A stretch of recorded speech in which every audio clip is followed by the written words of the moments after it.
രാമകൃഷ്ണേട്ടാ, ഹരിക്ക് ഈ അവാർഡ് കിട്ടിയത് മുതല് നിത്യമോളുടെ പെരുമാറ്റത്തില് നല്ല മാറ്റമുണ്ട്.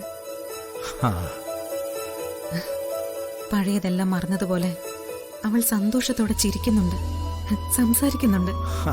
ഈശ്വര, ഒരു സ്ഥിതിക്ക് നന്നായെന്ന് വേണം കരുതാനല്ലേ. അല്ല, ഇന്നത്തെ ഫംഗ്ഷൻ കൊടുന്ന് കഴിയട്ടെ, എന്നിട്ട് രണ്ടുപേരെ ഒരുമിച്ചിരുത്തി നമുക്കൊന്ന് സംസാരിക്കണം. വരട്ടെ രാമകൃഷ്ണേട്ടാ. ഇത് ഹരിക്ക് അവാർഡ് കിട്ടിയതിന്റെ സന്തോഷം മാത്രമാണോ, അതിന് അപ്പുറത്തേക്ക് എന്തെങ്കിലും ഉണ്ടോ എന്ന് നമുക്കറിഞ്ഞല്ലേ പറ്റൂ.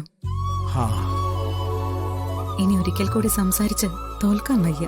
സുജാതെ, അവരുടെ കാര്യത്തില് നമ്മള് തിരക്ക് പിടിച്ചില്ലെങ്കിലും അവർക്ക് അടുക്കാതിരിക്കാൻ പറ്റുകയല്ല. അത് അവരുടെ നോട്ടത്തിൽ പോലും ഉണ്ട്. പിന്നെ എന്താ ഇപ്പൊ പറയുക, ആരാദ്യം പറയും അത് തന്നെ സംഗതി. രാമകൃഷ്ണേട്ടന് പിന്നെ പ്രതീക്ഷകൾക്കൊന്നും ഒരു കുറവുമില്ലല്ലോ. അവനെ കുറിച്ചല്ലാണ്ട് എനിക്ക് പ്രതീക്ഷിക്കാൻ പിന്നെ വേറെ ആരാ ഉള്ളത്? സുജാത നോക്കിക്കോ, അവൻ ആ അവാർഡ് ഏറ്റുമേടിക്കുമ്പോ അഭിമാനം നിറഞ്ഞൊരു അച്ഛനെ പോലെ ആയിരിക്കും ഞാനത് കണ്ടു നിൽക്കുക. കാത്തു വച്ച് കാലം അവന്റെ കൂടെ നിൽക്കുന്ന ഒരു ദിവസം, അതാണിന്ന്.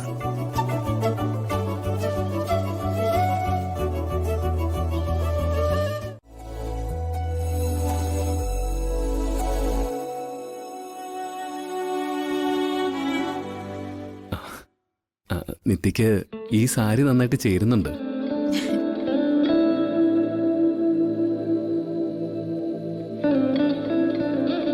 അത് സെലക്ട് ചെയ്ത ആളുടെ എടുക്കാം.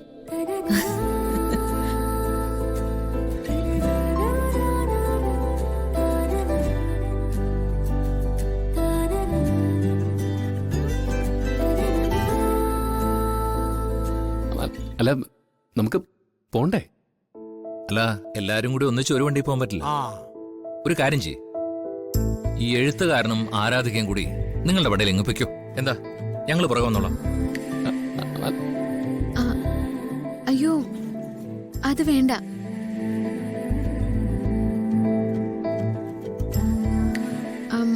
ഞാൻ അച്ഛന്റെ അമ്മയുടെയും കൂടെ. അതൊന്നും വേണ്ട, നിങ്ങളൊന്നിച്ചങ്ങ് പോയാ മതി. അവിടെ ചെന്നിട്ട് മറുപടി പ്രസംഗമൊക്കെ ഉള്ളതല്ലേ.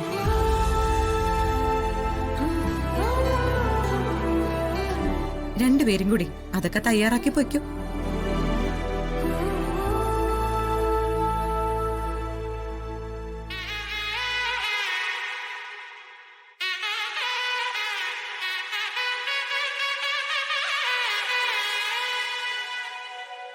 അല്ല, നീ പോണില്ലേ? അല്ല, എന്നാ പിന്നെ അമ്മാവനും കൂടെ വാ. ഒറ്റ ഞാൻ വെച്ചേ പോടാ, രണ്ടും കൂടെ ചെല്ലി പിടിച്ചോണ്ട് പോവാ മോളെ.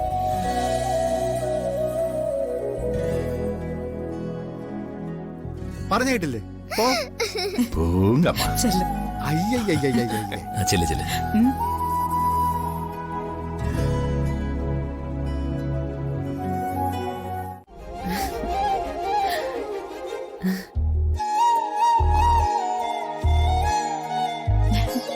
ഇത്തരം സദസ്സുകൾക്കൊരു പ്രത്യേകതയുണ്ട്.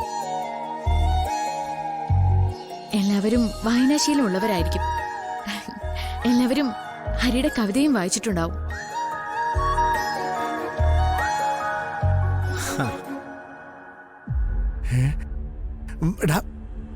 നീ ഒന്ന് നോക്കിയേ.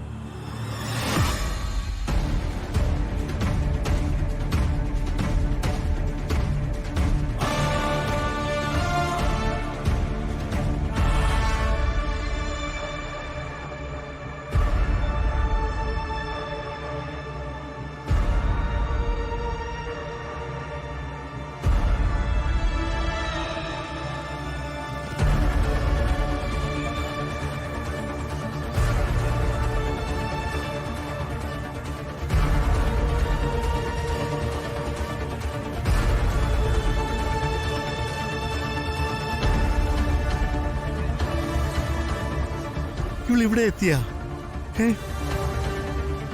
നല്ല മനസ്സോടെ ഒരു കാര്യത്തിന് ഇറങ്ങി വന്നിട്ട് അതില്ലാതാവുകയാണോ?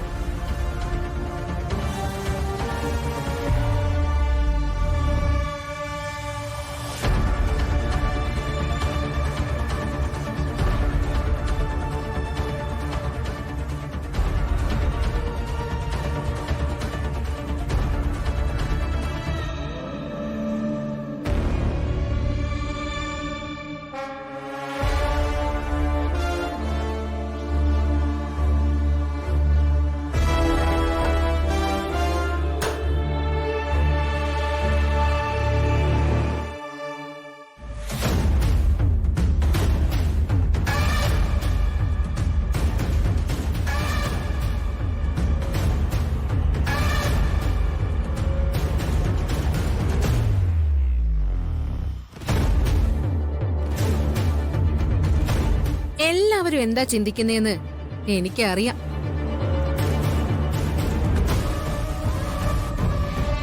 ഹരിയേട്ടൻ അവാർഡ് വാങ്ങിക്കുന്നിടത്ത് ഞാനെന്തിനാ വന്നതെന്നല്ലേ? ഞാനായിരുന്നു സദസ്സിനെ ഹരിയേട്ടനെ പരിചയപ്പെടുത്തുന്നത്.